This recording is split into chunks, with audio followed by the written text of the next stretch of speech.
Hi guys বন্ধুরা, এখন বাজে 2:55। বৃষ্টি এসেছে,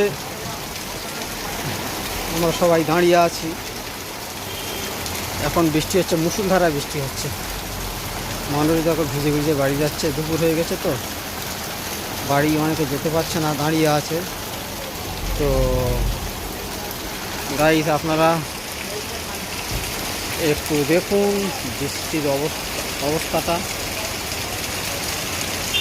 আকাশ অন্ধকার হয়ে আছে, হাটে কোনো লোকজন নেই, কোনো জনপ্রাণী নেই। যে টোটো চলে যাচ্ছে খালি, কোনো প্যাসেঞ্জার নেই। দেখুন সামনে ফলের মার্কেট, পুরো খালি। একটা অটো আসছে, কিছু প্যাসেঞ্জার আছে তার মধ্যে। আমরা দাঁড়িয়ে আছি, দোকান বন্ধ করব, বাড়ি যাব, কিন্তু যেতে পারছি না। গাইস, আপনাদের কাছে এইটুকুই অনুরোধ করলাম যে আপনারা লাইক, কমেন্ট, শেয়ার করে দেবেন।